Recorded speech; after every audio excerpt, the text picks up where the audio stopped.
नमस्कार, dB live Bihar Jharkhand में आप सबका स्वागत है। मैं हूं आपके साथ आराधना और मेरे साथ मौजूद है मेरे सहयोगी यश।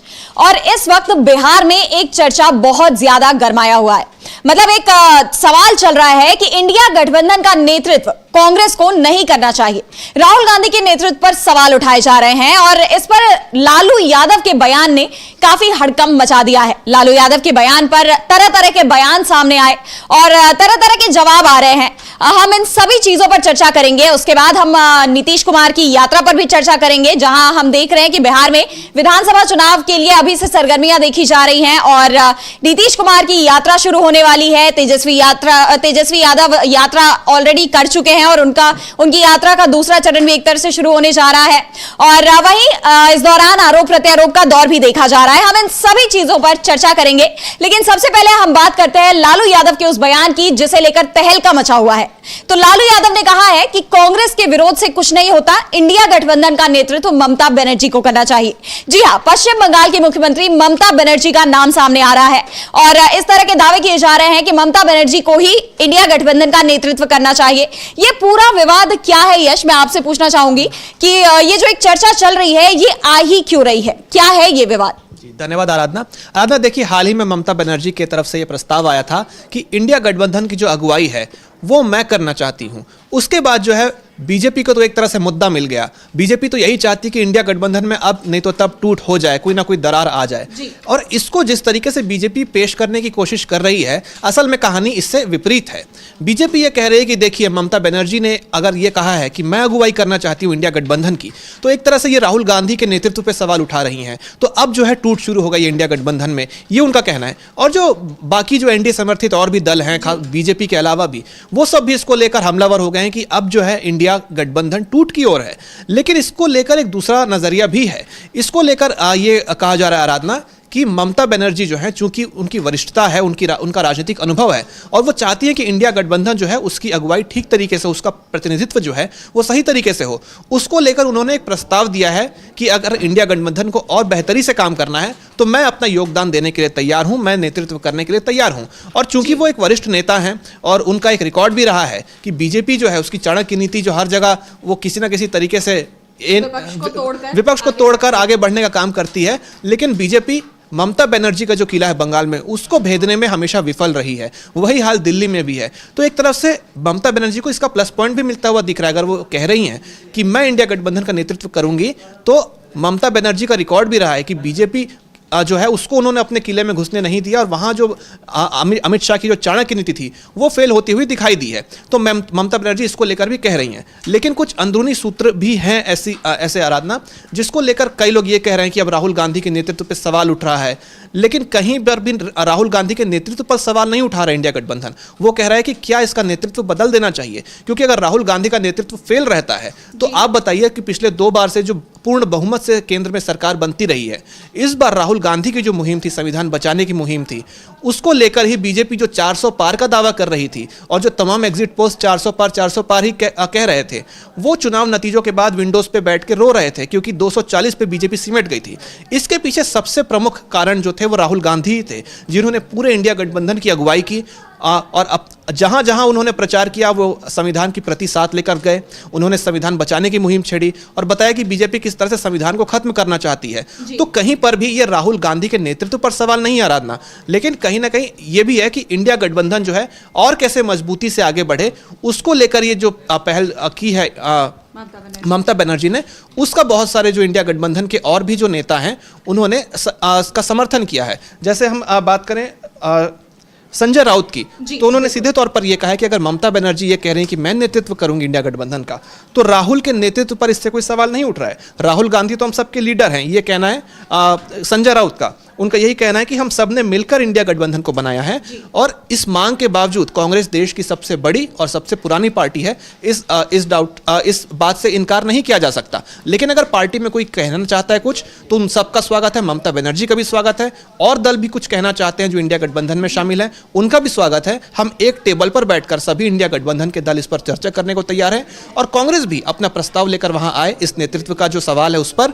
और यह भी हो संभव है आराधना कि उस बैठक में अगर ममता बनर्जी के नाम पर मुहर लगती है या नहीं लगती है, कांग्रेस भी अपना पक्ष रखेगी और ये बहुत संभव है आराधना कि एक बार फिर से जो सभी दल हैं जब वो इंडिया गठबंधन की बैठक में इंडिया गठबंधन के नेतृत्व को लेकर बात करेंगे तो ये नतीजा आ सकता है कि राहुल गांधी को ही एक बार फिर से इसके नेतृत्व की कमान यथावत रखने की या सौंपने की बात कही जा सकती है आराधना। जी बिल्कुल, यानी अगर देखा जाए तो इंडिया गठबंधन में इस पर दो राय दिखाई दे रही है। कहीं इसे बताया जा रहा है कि इस तरह के कोई सवाल ही नहीं उठ रहे हैं, तो कहीं ऐसा कहा जा रहा है कि अगर ऐसा कुछ सवाल उठता भी है तो इस पर इंडिया गठबंधन एकजुट होकर फैसला करेगा। इसे लेकर संजय राउत का बयान आया हुआ है, हम चाहेंगे आपको वो बयान सुनवाएं कि संजय राउत ने क्या कुछ कहा है इंडिया गठबंधन के नेतृत्व को लेकर उठ रहे इन सवालों पर। सर, इंडिया ब्लॉक की लीडरशिप पर लगातार सवाल उठ रहे हैं, खासतौर पर राहुल गांधी को लेकर। अब लालू प्रसाद ममता बनर्जी लीड करें, अब शिवसेना उद्धव ठाकरे। देखिए, राहुल गांधी जी के नेतृत्व पर कोई सवाल नहीं उठा रहा है, कोई सवाल राहुल जी के लीडरशिप पर नहीं उठाएगा, न हम भी उठाएंगे। राहुल जी नेता है हमारे सबके, कांग्रेस के भी नेता, हमारे सबके नेता है। देश में जो माहौल खड़ा किया है मोदी गवर्नमेंट के खिलाफ, उसमें राहुल जी का योगदान बहुत बड़ा है, ये हम सबको मानना पड़ेगा, हम सब मानते भी है। इंडिया ब्लॉक के बारे में अगर हमारे कुछ साथी हैं, चाहे टीएमसी हो, चाहे लालू जी हो, अखिलेश जी हो, उनकी एक अलग राय बनती है। हम सब मिलकर इंडिया ब्लॉक बनाए, सिर्फ कांग्रेस नहीं है। अगर कोई नई बात रखना चाहता है और इंडिया ब्लॉक को ताकत देना चाहते हैं, लीडरशिप बदलकर, और उससे ताकत बढ़ जाती है, तो उसमें विचार होना चाहिए। और कांग्रेस पार्टी ने भी उसमें शामिल होकर हमारे चर्चा में अपनी बात रखनी चाहिए।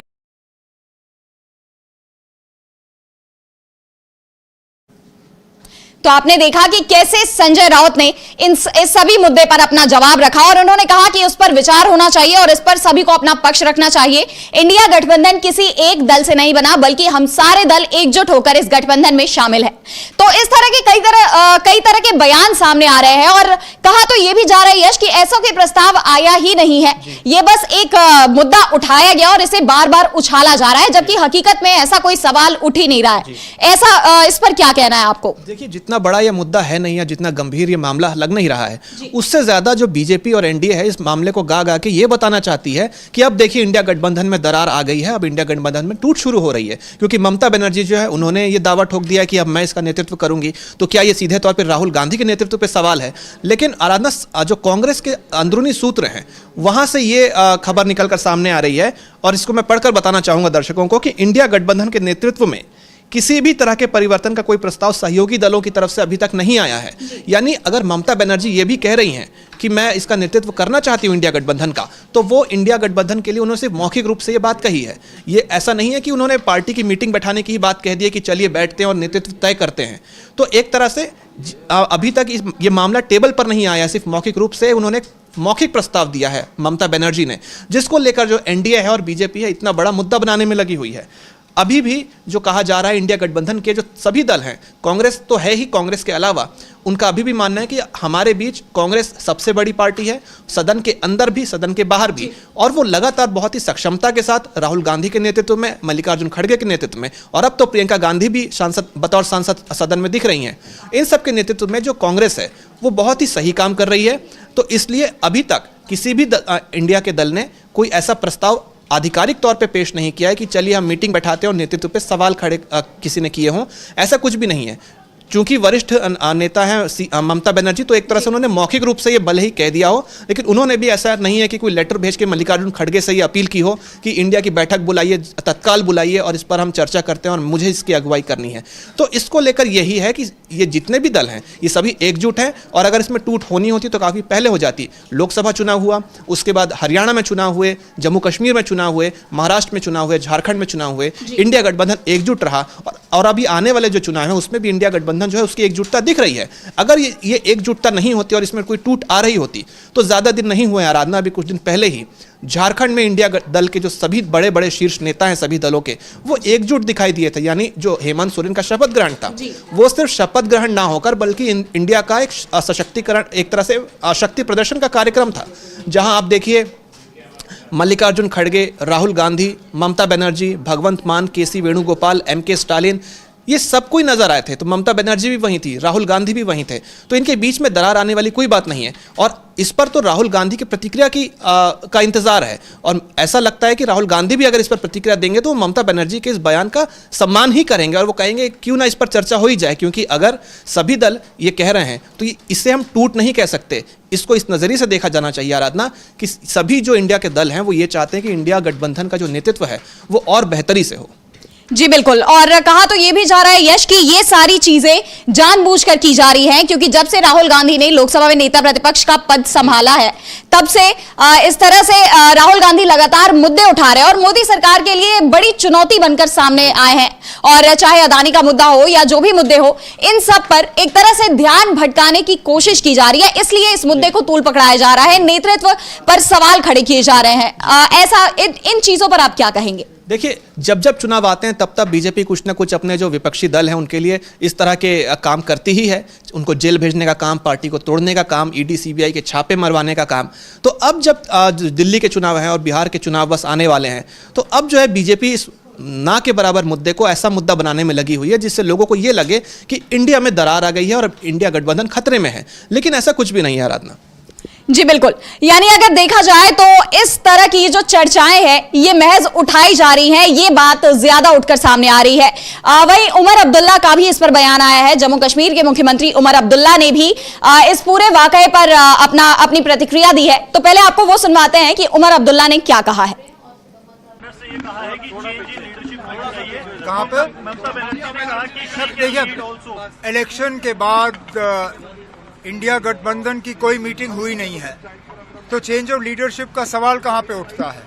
मीटिंग होने दीजिए, उसमें अगर ममता बनर्जी साहिबा इंडिया ब्लॉक की सदारत संभालना चाहती हैं तो दावा वहाँ पे करें, उस पर बहस होगी। लेकिन इलेक्शन, पार्लियामानी इलेक्शन के बाद इंडिया ब्लॉक की कोई मीटिंग हुई नहीं है, तो लीडरशिप का सवाल कहाँ पे आ जाता है? ठीक, तो देखा आपने कि कैसे उमर अब्दुल्ला ने बहुत ही बेहतरीन तरीके से इस सवाल का जवाब दिया। उन्होंने कहा कि कहीं ये सवाल उठाए नहीं जा रहे, बल्कि अगर ऐसा होता भी है तो इस पर चर्चा होगी, इस पर पूरा इंडिया गठबंधन सहमति से फैसला करेगा, लेकिन अभी तक ऐसा कुछ सवाल उठा ही नहीं है। वहीं राहुल गांधी को लेकर जरूर ये दावे किए जा रहे हैं कि एक बार फिर राहुल गांधी को पर हमला करने की कोशिश की जा रही है, मतलब राहुल गांधी को निशाना बनाया जा रहा है, विरोधी दलों की ये साजिश है। तो इस पर आप क्या कहेंगे यश? देखिए, अगर राहुल गांधी का नेतृत्व कमजोर होता तो सबसे पहले इंडिया गठबंधन के अंदर से ही ये आवाज उठती कि राहुल गांधी को हटाया जाए। लेकिन जैसा कि अभी हमने जिक्र किया कि इंडिया गठबंधन के किसी भी दल से ये आवाज नहीं उठाई गई है कि हमें राहुल गांधी के नेतृत्व पर शक है, लेकिन बीजेपी इसको मुद्दा बनाने में लगी हुई है। अब देखिए, कुछ महीने पहले की ही खबर है, वायनाड में लैंडस्लाइड होता है, भूस्खलन होता है, राहुल गांधी वहां पहुंचते हैं, मौके पर स्थिति का जायजा लेते हैं, जो हताहत लोग हैं उनसे मिलते हैं, उनको संबल देते हैं। लेकिन इसके साथ ही साथ आप देखिए, रात को तकरीबन 1:50, ये बड़ा अनयूजुअल समय होता है। इस वक्त आदमी सोता है, लेकिन उस वक्त राहुल गांधी का ट्वीट आता है, और बड़ा गंभीर ट्वीट कि मुझे ये खबर मिली है और ईडी के अंदरूनी सूत्रों से ही खबर मिली है कि ईडी बहुत जल्द मुझ पर छापा मारने वाली है, क्योंकि वो सीधे तौर पर केंद्र सरकार पर हमलावर थे उस दौरान, और वो लोकसभा के चुनाव के दौरान का ही समय था, और वो ये समय था जब जम्मू कश्मीर और हरियाणा के चुनाव मुहाने पर थे। उस समय एनडीए ने कोशिश की थी कि राहुल गांधी को इस तरह से कमजोर कर दिया जाए, लेकिन वहां वो सफल नहीं हो पाए। राहुल गांधी ने यह भी कहा था कि ईडी अगर आती है तो उसका स्वागत है, चाय और बिस्किट मेरी तरफ से। लेकिन हम जानते हैं कि ईडी जो है चाय वाली की चाय पीना पसंद करती है, और बिस्किट जो है वो किनको पसंद होता है सबको पता है। तो जो बिस्किट है वो डाल के, वो जो बीजेपी है अपना रिमोट कंट्रोल के जरिए ईडी सीबीआई और तमाम उनके जो रिमोट कंट्रोल्स हैं उनसे वो ये सब विपक्ष को कमजोर करने का काम करती है। तो यहाँ भी जो एनडीए है उनका ये कहना है कि अब देखिए, ममता बनर्जी ने अगर दावा कर दिया है तो राहुल गांधी का नेतृत्व कमजोर है, सीधे तौर इसमें कहीं ना कहीं अप्रत्यक्ष रूप से राहुल गांधी के नेतृत्व पर सवाल उठ रहा है। लेकिन अभी तक, जैसा संजय राउत ने भी कहा कि राहुल गांधी हमारे नेता हैं, और जिसको भी यहाँ इस दल में बात रखनी है, इंडिया गठबंधन में बात रखनी है, तो उनका स्वागत है। लेकिन राहुल गांधी का ही नेतृत्व अभी फिलहाल चल रहा है इंडिया गठबंधन में। जी बिल्कुल, और इस सब पर लालू यादव से जब सवाल किया गया तो लालू यादव ने भी कह दिया कि ममता बनर्जी को नेतृत्व संभालना चाहिए। लालू यादव का यह बयान विवादों से घिर गया, और ना सिर्फ यह बयान बल्कि एक और बयान विवादित रहा लालू यादव का, जहां उन्होंने महिलाओं को लेकर टिप्पणी की। दरअसल उन्होंने टिप्पणी महिलाओं को लेकर नहीं बल्कि नीतीश कुमार पर की, लेकिन उनके शब्द जरूर आपत्तिजनक रहे। और मैं आपसे जानना चाहूंगी यश कि लालू का ये क्या बयान था और क्यों ये बयान सामने आया है, और कैसे उन्होंने नीतीश कुमार पर निशाना साधने की कोशिश की। आराधना देखिए, एक तो उन्होंने कांग्रेस के नेतृत्व पे जो बात की ममता बनर्जी को लेकर, ये तो उन्होंने कहा ही। साथ ही लालू यादव से ये सवाल भी किया गया कि नीतीश कुमार जो है वो 15 दिसंबर से महिला संवाद यात्रा निकालने वाले हैं, तो उस पर लालू यादव क्या कहना चाहते हैं। तो उनका एक बड़ा ही आपत्तिजनक और बड़ा ही अजीबोगरीब बयान आया आराधना। उनका यह कहना था कि नीतीश कुमार जो हैं वो इस यात्रा के जरिए आंख सेकने जा रहे हैं, ये उन्होंने कहा। और जैसे ही लालू यादव का ये बयान आया तो उसके बाद जो बाकी जो नेता हैं विपक्षी दल के एनडीए के, उन्होंने लालू यादव पे पलटवार करना शुरू कर दिया कि आपकी भाषा आपत्तिजनक है, आप महिलाओं को लेकर ऐसी सोच रखते हैं। देखिए, अगर देखा जाए तो ये जो बयान है ऊटपटांग तो है ही, लेकिन आप ये भी समझिए कि लालू यादव कई सालों से नीतीश कुमार को बखूबी जानते हैं, और शायद बिहार की राजनीति में सबसे ज्यादा अगर कोई जानता है नीतीश कुमार को तो वो लालू यादव हैं। दोनों ही काफी समय से एक दूसरे को जानते हैं।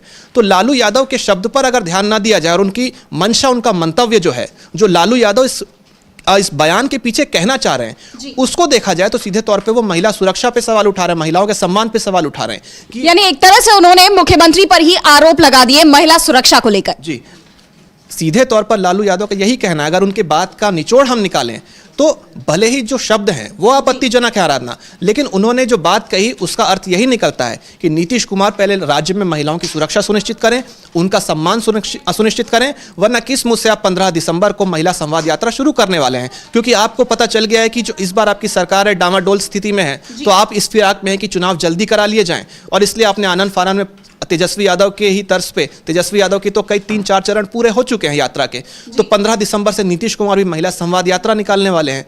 और जैसा उन्होंने देखा कि महिलाओं को अगर आप कुछ सम्मान राशि दे रहे हैं, चाहे महाराष्ट्र की बात करें या झारखंड की बात करें, तो वहां कहीं ना कहीं ये एक बिग फैक्टर बन के उभर कर आता है और आपको चुनाव जीतने में मदद करता है।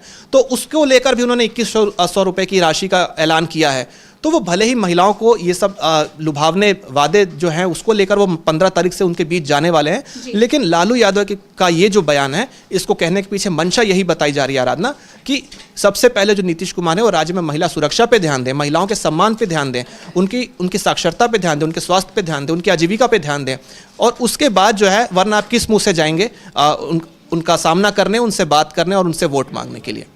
ना सिर्फ लालू यादव बल्कि तेजस्वी यादव भी लगातार नीतीश कुमार पर हमलावर नजर आ रहे हैं। आपको बता दें कि बिहार में विधानसभा चुनाव की आहट अभी से सुनाई देने लगी है। विधानसभा चुनाव अगले साल के अंत तक यानी 2025 के अंत तक होने वाले हैं बिहार में, लेकिन अगर देखा जाए तो नीतीश कुमार जिस तरह से इसकी तैयारियों में अभी से भिड़े हुए हैं, ऐसा माना जा रहा है कि नीतीश कुमार की कोशिश है कि ये चुनाव पहले ही करा दिए जाए, जल्दी ही करा दिए जाए। और कहीं ना कहीं इस मंशा के पीछे वजह यह बताई जा रही है कि जिस तरह से महाराष्ट्र में सीएम पद के साथ ये बदलाव आया कि बीजेपी ने पहले शिंदे के नेतृत्व में चुनाव लड़ा, एकनाथ शिंदे के नेतृत्व में, लेकिन उसके बाद सीएम पद चला गया देवेंद्र फडणवीस के हाथ में। ऐसे में नीतीश कुमार के अंदर एक डर बैठ गया है। कहा जा रहा है कि नीतीश कुमार को भी लग रहा है कि बीजेपी उनके साथ भी ये खेल कर सकती है और चुनाव के बाद उनके हाथ से एक बार फिर ये सीएम पद जा सकता है। तो ऐसे में नीतीश कुमार काफी डरे हुए और उनकी कोशिश है कि चुनाव पहले ही करा लिए जाए और चुनाव के लिए वो अभी से माहौल बनाने की कोशिश में जुट गए हैं और इसीलिए वो अपनी महिला संवाद यात्रा निकाल रहे हैं जो कि 15 दिसंबर से शुरू होगी।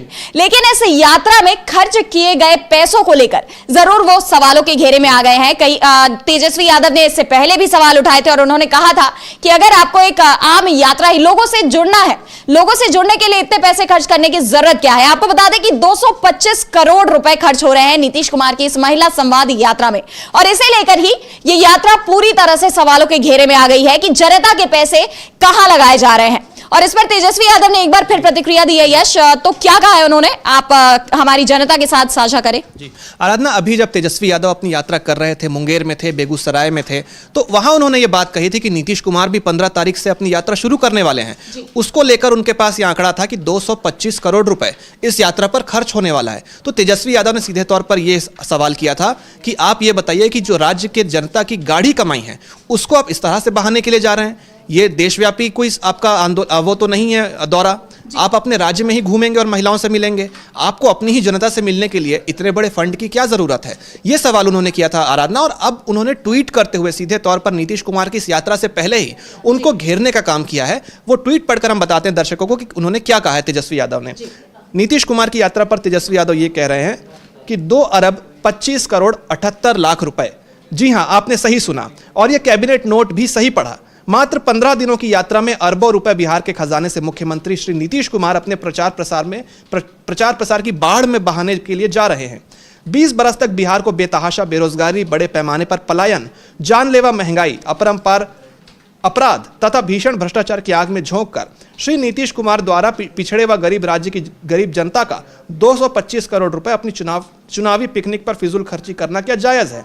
इसको लेकर इन्होंने और भी जो मुद्दे हैं, जीविका दीदी की बात करें, भ्रष्टाचार की बात करें, जो लगातार पुल गिर रहे थे, महीने महीने तक लगातार हर हफ्ते कोई ना कोई खबर आती थी कि पुल गिर रहा है, तो इसको लेकर भी इन्होंने कहा है बेलगाम महंगाई, रिकॉर्ड तोड़ बेरोजगारी, प्रशासनिक अराजकता, थानों और ब्लॉक में अन्याय व अत्याचार। ये थानों और ब्लॉक की जो बात है ये वही है आराधना की, जिसको लेकर गोपाल मंडल ने भी अपनी सरकार की पोल खोली थी कि जो आईएएस हैं, आईपीएस हैं, ये सब भी जो हैं इन्हीं चीज़ों में लिप्त हैं और पर्दे के पीछे खेल ये चलता है कि नीतीश कुमार इनको अपॉइंट करते हैं और ये कहते हैं कि हमने अच्छा लड़का अपॉइंट किया है, लेकिन शाम को यही लोग गुंडों के साथ बैठकर, अराजक तत्वों के साथ बैठकर शराब पीते हैं। तो जब आईपीएस और आईएएस अधिकारियों पर ये प्रश्न चिन्ह लग रहा है, तो फिर जो थाने हैं और जो ब्लॉक लेवल की जो पुलिस चौकियां हैं, वहां पर स्थिति क्या होगी ये सोचा जा सकता है। तो इसको लेकर भी तेजस्वी यादव ने घेरने का काम किया है। इसके साथ ही साथ उन्होंने ये भी कहा है आराधना की अत्याचार व रिश्वतखोरी की पराकाष्ठा, जहरीली शराब से हजारों लोगों की मौत, शराबबंदी की विफलता। अब जैसे अभी यही बताया गया कि जो तमाम अधिकारी हैं वो शराब पी रहे हैं। बिहार में अगर शराबबंदी कर दी है नीतीश कुमार ने, तो सबसे बड़ा सवाल यही है कि बिहार में शराब आ कैसे रही है, और है ना आपकी और सबसे बड़ी बात कि अधिकारी ही शराब पी रहे हैं। जी बिल्कुल, अगर अधिकारी शराब पी रहे हैं तो कहीं ना कहीं इसमें जो नेतृत्व है, जो वहाँ की सरकार है, उसकी कहीं ना कहीं इसमें दखलंदाजी होगी, कोई लूप होल होगा और वहां से यह आकर सबको सप्लाई हो रहा है। तो अगर बिहार में शराबबंदी है तो वो दिखनी चाहिए, वरना वो सिर्फ नाम मात्र की है, क्योंकि पर्दे के पीछे तो शराब का आना जाना चल रहा है। और दिखावे के लिए जो शराब लेकर आ रहा है सप्लायर, उसके बिचौलियों पर कार्रवाई हो रही है, लेकिन जो किंग पिन है, जो संचालित कर रहा है इस काम को, जो भेज रहा है बड़े बड़े ट्रकों में, उसको ना पकड़ के बिचौलियों पर कार्रवाई करके सरकार अपनी पीठ थपथपाती है, या आईपीएस अफसर अपनी पीठ थपथपाते हैं कि देखिए शराबबंदी वाले राज्य में अगर शराब आ रही है तो हमने जो है आरोपियों को पकड़ लिया है, दोषियों को पकड़ लिया है। लेकिन ये सिर्फ बिचौलिए होते हैं, बिचौलिए फिर बदल जाते हैं, कोई नया आता है और फिर उसको जो एक तरह से मुर्गा बनाया जाता है, मोहरा बनाया जाता है, और जो किंग पिन है और जो सरकार है वो लोग आपस में जो इसकी बंदरबाट करते हैं वो बचे रहते हैं। तो ये भी कहा है तेजस्वी यादव ने। इसके साथ साथ स्मार्ट मीटर की भी धोखाधड़ी की बात कही है उन्होंने कि जो पहले होता था प्रीपेड मीटर, माफ कीजिएगा पोस्टपेड मीटर, उसको बदल के प्रीपेड मीटर ले आए हैं ये लोग। इसको जो जिनका पहले 200 रुपये बिजली बिल आता था, स्मार्ट मीटर की वजह से 2000 रुपये का बिजली बिल आ रहा है। और इसके तहत जो है पहले जो है उसमें देखिए 200 रुपये का बिजली बिल आता था, 2000 रुपये का बिजली बिल आ रहा है। और जिनके जो जेब पर जो बोझ है वो बढ़ता जा रहा है आम आदमी के ऊपर, ये सवाल इन्होंने किया है। तो स्मार्ट मीटर को स्मार्ट चीटर बताया था तेजस्वी यादव ने कि स्मार्ट चीटर है, और ये जो बढ़ी हुई रकम आ रही है बिजली बिल की, इसको जो है केंद्र सरकार और बिजली विभाग आपस में बंदरबाट करके जनता की गाढ़ी कमाई जो है उसको आपस में बांटने का काम कर रहे हैं।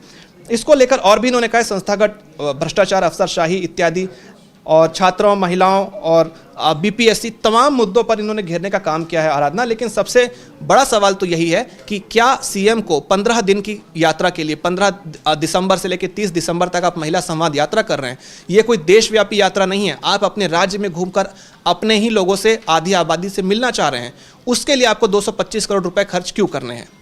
जी बिल्कुल, यानी नीतीश कुमार की यात्रा बुरी तरह से सवालों के घेरे में आ गई है।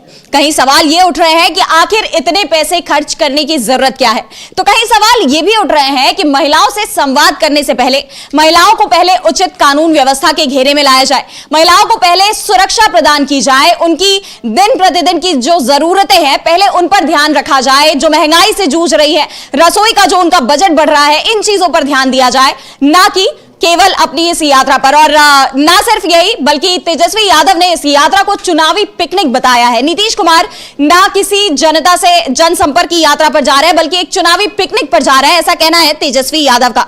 ऐसे में देखा जाए तो नीतीश कुमार की जो ये कोशिश थी यश कि विधानसभा चुनाव के पहले वो जो माहौल बनाने की एक मुहिम पर निकले थे, ये कहीं ना कहीं फेल होती हुई दिखाई दे रही है, क्योंकि नीतीश कुमार जितना महिलाओं के बीच पहुंचते उससे ज्यादा ये सवाल जरूर पहुंच जा रहे हैं। इस पर आप क्या कहेंगे? देखिए, नीतीश कुमार तो इसी इरादे के साथ महिला संवाद यात्रा निकालने में थे कि जो चुनाव है उसको लेकर वो महिलाओं के बीच जाएंगे, आधी आबादी से बात करेंगे, और चुनाव जितनी जल्दी हो सके इस फिराक में भी हैं कि जल्दी चुनाव भी हो जाए और मैं महिलाओं को साथ भी लूं, क्योंकि हाल ही में उन्होंने महिलाओं को 2100 रुपए देने की बात कही है, तो ये आधी आबादी से जाके आप मिल तो रहे हैं, लेकिन तेजस्वी यादव ने ये जो खुलासा किया है कि 225 करोड़ रुपए यहाँ पे खर्च हो रहे हैं, जनता के पैसे खर्च हो रहे हैं सिर्फ इस यात्रा पे, और ये ऐसा नहीं है कि पूरे राज्य के लोगों से ये मिल रहे हैं, अभी सिर्फ महिलाओं से ही ये मुलाकात कर रहे हैं, और ये इस चरण की यात्रा के बाद हो सकता है युवाओं के लिए अलग से यात्रा निकालेंगे, कामगारों के लिए अलग से यात्रा निकालेंगे, कि फिर क्या पेंशनधारियों से मिलने के लिए अलग से यात्रा निकालेंगे, और उन सब में क्या 225 करोड़ रुपए खर्च होगा। तो ऐसा कितना खजाना है बिहार के पास जो आप खर्चा करेंगे सिर्फ लोगों से मिलने के लिए। तो जबकि अगर देखा जाए तो बिहार गरीब राज्यों में गिना जाता है। जी बिल्कुल, बिहार सबसे झारखंड भी है और बिहार भी है, ये दोनों देश के सबसे निर्धन राज्यों में से एक आता है। और आप देखिए, इसके बावजूद जो है नीतीश कुमार पैसों को पानी की तरह बहाने में लगे हुए हैं सिर्फ अपनी राजनीतिक महत्वाकांक्षा को पूरा करने के लिए। इसी को लेकर तो तेजस्वी यादव ये कह रहे हैं कि आप पहले महिलाओं की सुरक्षा सुनिश्चित कीजिए, महिलाओं के हक की बात कीजिए, उसके बाद आप महिलाओं के पास जाइए बात करने के लिए, वरना आप किस मुंह से वहां उनसे मिलेंगे, उनसे बात करेंगे। जी बिल्कुल, यानी अगर देखें तो चुनाव से पहले बिहार की सियासत गरमाई हुई है, बयानबाजी का सिलसिला अपने चरम पर है, और ऐसे में अब बस देखना यह है कि आगामी चुनाव को लेकर ये सियासी सरगर्मियां कैसे बढ़ती हैं आगे। और अब हम यहां से चलेंगे झारखंड की तरफ, जहां झारखंड में विधानसभा का स्पेशल सत्र चल रहा है, विशेष सत्र बुलाया गया है। बीते दिन ही विधायकों ने शपथ ली, मुख्यमंत्री हेमंत सोरेन ने भी विधायक पद की शपथ ली, और अब आज वहां पर स्पीकर का चुनाव हो गया है। इससे जुड़ी आपके पास क्या जानकारी है यश, मैं आपके पास आना चाहूंगी। आराधना, कल हमने देखा विशेष सत्र में कि जो तमाम विधायक हैं उन्होंने अपनी अपनी जो स्थानीय भाषा होती है, जो आदिवासी भाषा होती है, उसमें शपथ ली। हिंदी में भी शपथ ली, अंग्रेजी में भी शपथ ली, संथाली में ली, गोरठा में ली, और भी जो भाषाएं होती हैं। और इसको लेकर एक तरह से एक मैसेज गया है खासतौर से एनडीए को कि जिस तरह से हम शपथ ग्रहण वाले दिन एकजुट होकर नजर आए थे, तो आप भले ही हमारे राज्य में आकर बटेंगे तो कटेंगे करते रहिए, लेकिन हम यहाँ एकजुट हैं और एक साथ हैं, तभी हमारा जो राज्य है वो आगे बढ़ रहा है। एक ये बहुत ही खूबसूरत भाषाई संगम कल देखने को मिला था सदन में। आज जो है बहुत ही एक औपचारिक सी जानकारी है, और वो जानकारी ये है कि रविंद्रनाथ महतो जो हैं वो दूसरी बार झारखंड के विधानसभा के स्पीकर बनाए गए हैं। यानी इससे पहले भी वो स्पीकर थे, कल स्टीफन मरांडी ने ये काम संभाला था प्रोटेम स्पीकर, और वो भी दूसरी बार प्रोटेम स्पीकर बने थे। तो अब रविंद्रनाथ महतो जो हैं ये स्पीकर हो गए हैं झारखंड विधानसभा के। अब जो है झारखंड विधानसभा में ये देखने को मिलेगा, अब वहाँ जब चंपई सोरेन भी आ चुके हैं, अब हेमंत सोरेन भी वहाँ होंगे और कल्पना सोरेन भी होंगी, तो अब आगे सदन में क्या कुछ होता है ये देखना होगा। जी बिल्कुल, यानी झारखंड में सरकार सुचारू रूप से काम करने की दिशा में आगे बढ़ रही है। विधानसभा में विशेष सत्र में विधायकों का शपथ ग्रहण हो गया, स्पीकर का चुनाव हो गया, अब सरकार अपनी नीतियों के साथ आगे बढ़ने की राह पर जाएगी। और बस इसी के साथ आज इस कार्यक्रम को हम समाप्त करना चाहेंगे। कल फिर आपसे मुलाकात होगी। आप सबका बहुत बहुत धन्यवाद हमारे साथ जुड़े रहने के लिए। यश, आपका भी बहुत बहुत धन्यवाद। और अब आप मुझे दीजिए इजाजत।